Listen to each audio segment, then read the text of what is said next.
ಚಿತ್ರದುರ್ಗದಲ್ಲಿ ಕಾಂಗ್ರೆಸ್ನ ಘಟಾನುಘಟಿ ನಾಯಕರ ಸಮಾಗಮ ಆಗಿದೆ. ಚಿತ್ರದುರ್ಗದಲ್ಲಿ ಇವತ್ತು ಪ್ರಿಯಾಂಕಾ ಗಾಂಧಿ ಅಲ್ಲಿನ ಕಾಂಗ್ರೆಸ್ ಅಭ್ಯರ್ಥಿ ಪರ ಮತ ಶಿಕಾರಿಗೆ ಇಳಿತಾ ಇದ್ದಾರೆ. ಪ್ರಿಯಾಂಕಾ ವಾದ್ರಾಗೆ ಇನ್ಫ್ಯಾಕ್ಟ್ ಲಂಬಾಣಿ ವಸ್ತ್ರವನ್ನ ಹಾಕಿ ಸ್ವಾಗತವನ್ನ ಕೂಡ ಕೋರಲಾಗಿದೆ.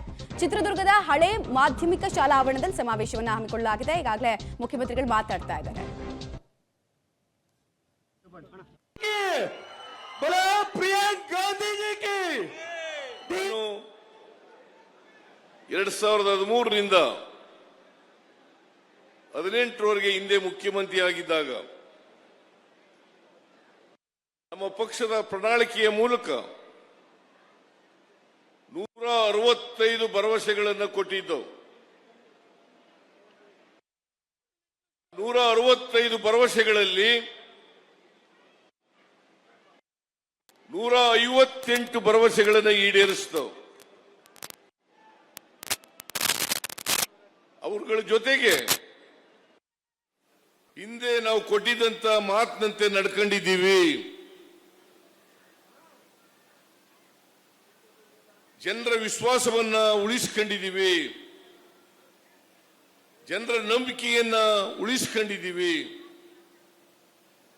ಆದರೆ ಬಿಜೆಪಿಯವರು 2018ರಲ್ಲಿ ಅವರ ಮ್ಯಾನಿಫೆಸ್ಟೋ ಮೂಲಕ ಈ ರಾಜ್ಯದ ಜನರಿಗೆ ಕೊಟ್ಟಿದ್ದಂತ ಭರವಸೆಗಳನ್ನು ಈಡೇರಿಸಲಿಕ್ಕೆ ಸಾಧ್ಯ ಆಗಲಿಲ್ಲ. ಅವರು 2018ರಲ್ಲಿ ಅವರ ಮ್ಯಾನಿಫೆಸ್ಟೋ ಮೂಲಕ 600 ಭರವಸೆಗಳನ್ನು ಕೊಟ್ಟಿದ್ರು.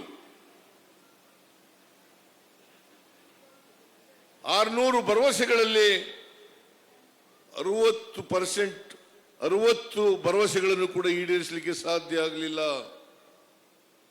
ಅಂದ್ರೆ 10% ಅವರು ಕೊಟ್ಟಿದ್ದಂತ ಭರವಸೆಗಳನ್ನು ಈಡೇರಿಸಲಿಕ್ಕೆ ಸಾಧ್ಯ ಆಗಲಿಲ್ಲ. ಇದನ್ನು ಯಾರು ಬೇಕಾದರೂ ಕೂಡ ವೆರಿಫೈ ಮಾಡಬಹುದು. ನಾವೇನ್ ಹೇಳಿದ್ದು, ನಾವೇನ್ ಮಾಡಿದ್ದೀವಿ, ಅವ್ರು ಏನ್ ಹೇಳಿದ್ರು, ಅವ್ರೇನ್ ಮಾಡಿದ್ದಾರೆ. ನರೇಂದ್ರ ಮೋದಿ ಅವರು ವಿದೇಶದಲ್ಲಿ ಕಪ್ಪು ಹಣ ಇದೆ, ಆ ಕಪ್ಪು ಹಣ ತಂದು 100